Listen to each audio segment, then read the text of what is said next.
Здравейте на всички! Това е втората част на това, което наричам как стана така, че човечеството влезе в епохата на Водолея. Всъщност епохата е епоха Водолей-Лъв. Ще обясня по-нататък какво имам предвид. Сега, днес ще си говорим за трите движения на планетата Земя, които ние астролозите използваме. И от гледна точка на Слънцето. Хелиоцентризъм. Или хелиоцентрична гледна точка. Ето, тук съм го написал. Хелиоцентризъм. Хелиоцентрична гледна точка. Който не е гледал първата част, препоръчвам да я гледа и тогава да продължи с тази. Така, виждате тук на таблото, само да си скрия някъде, Слънцето. Това са четирите важни точки на Земята. Това е пътят на Земята, която тя описва, който тя описва около Слънцето. Така наречената земна орбита. De факто Земята има 12 движения според учените. Те толкова са открили, че Земята има. Ние използваме 3 от тях. Първото е въртене на Земята около собствената й ос. Ето тук. Ето това е оста на Земята. Тук съм я нарисувал. И има такова въртене. Това е денонощното въртене на Земята. Благодарение на него се сменят денят и нощта. Благодарение на това движение ние астролозите в най-голяма степен изчисляваме асцендента на рождената карта. Нали? И други неща. В смисъл определяме, примерно, до голяма степен зависи Луната в кой знак се намира, до голяма степен зависи планетите в кои домове се намират, нали? Защото не е едно и също дали си роден през деня или през нощта. Тези неща нас не интересуват и заради това ние искаме часа на раждане на човека, а той се определя от въртенето на Земята около собствената й ос. Тази оста на въртене, всъщност тя е наклонена. Има наклон спрямо земната орбита и реално спрямо Слънцето. Спрямо Слънцето също има лек наклон. И учените са установили през 2000-та година, това са последни данни, които успях да намеря, че този наклон е 23 градуса, 43,9 ъглови минути. По принцип, учените са установили, откакто изследват наклона на Земята, на оста на Земята, са установили, че този наклон постепенно се изправя.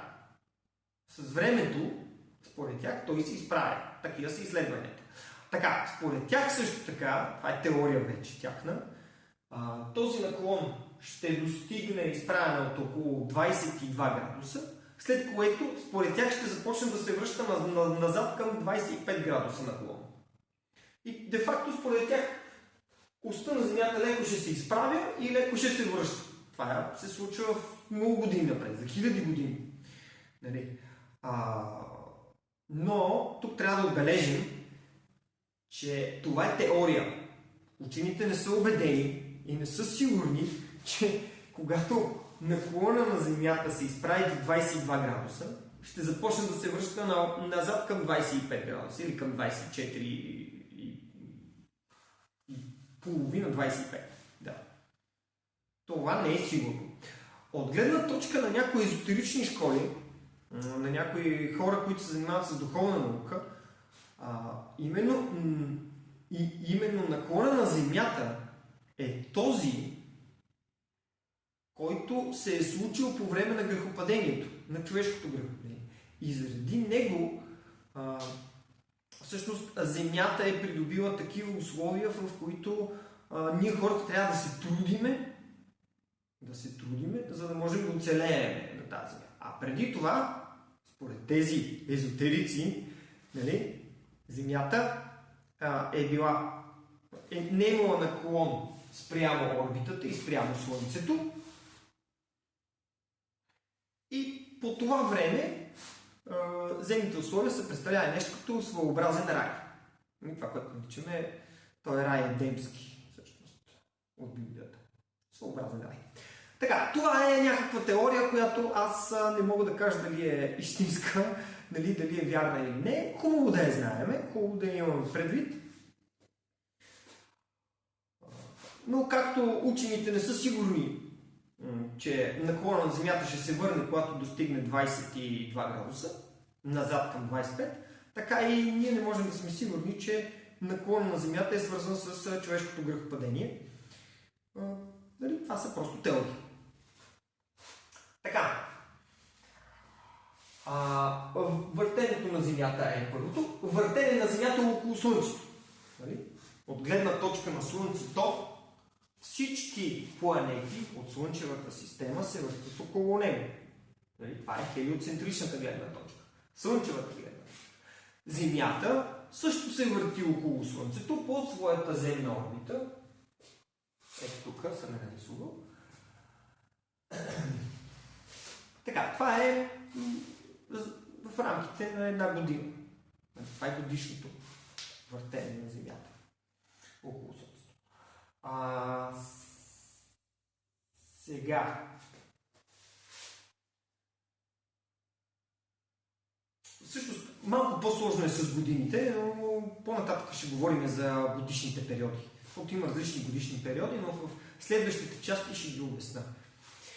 Така, сега, този наклон на Земята, спрямо земната орбита и спрямо Слънцето, дава различни годишни сезони. В двете полукълба имаме северно полукълбо и южно полукълбо, разделено от екватора. Това го казахме в първата част. Когато в северното полукълбо е лято, в южното полукълбо е зима. Това се определя, защото приоритетно тази част на тази половина на Земята, която е насочена към Слънцето, е по-добре огряна от тази половина на Земята, която е насочена към звездите. Ето и тук. Тук, когато северното полукълбо е зима, северното полукълбо е насочено приоритетно към звездите, а южното полукълбо е лято, защото то е приоритетно насочено към Слънцето. Можете да го гледате, има много видеа, анимирани филмчета, има много такива можете да видите. Така, т.е. когато при нас в България е лято, долу в Австралия е зима. И обратно, когато при нас е зима, при тях е лято. Така, има две равноденствени точки, тези са слънцестоенията, така ги наричаме слънцестоенията. А това са равноденствия. Равноденствията, тук денят е равен на нощта. И де факто при нас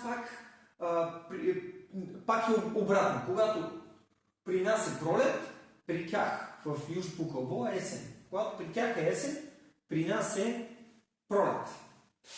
Така. Когато ние казваме, че ракът е лятна зодия, при тях ракът е зимна зодия. Когато ние казваме, че Козирога е зимна зодия при нас, при тях Козирогът е лятна зодия. Разбирате? Ето аз съм роден рак, но и съм роден през лятото. Но ако бях в южното полукълбо роден, щях пак да съм рак, но щях да съм роден през зимата.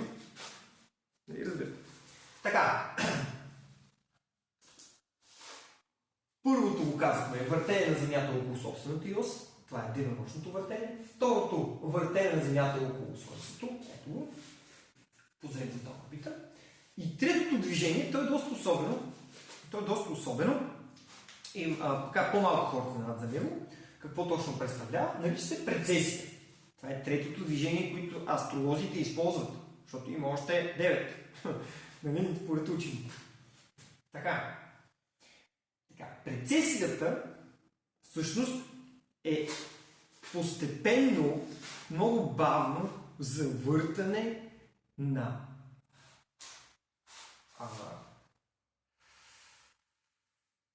земната ос, и изместване на нейната проекция в небесата. Нали? В първото видео казахме, че имаме южен и северен полюс.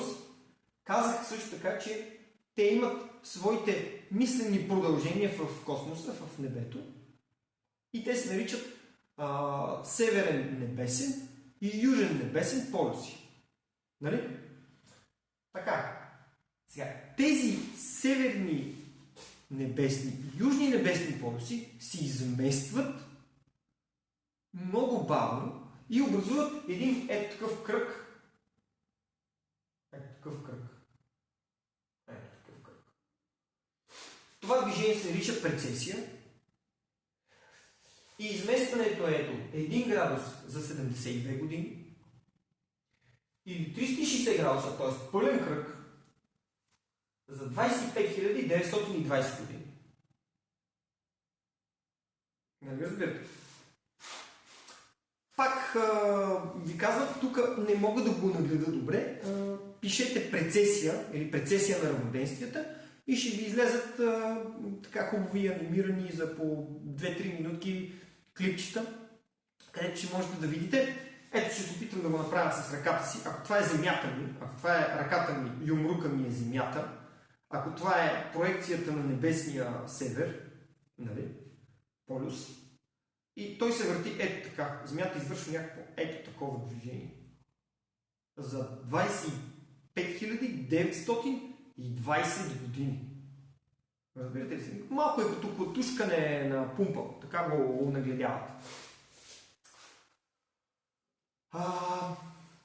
Добре, това беше всичко, което исках да кажа в тази втора част. В третата част този чертеж ще го допълня с другата гледна точка, която е геоцентричната или земната гледна точка за това как планетите и Слънцето се въртат около Земята. Добре? Ще си видим в третата част.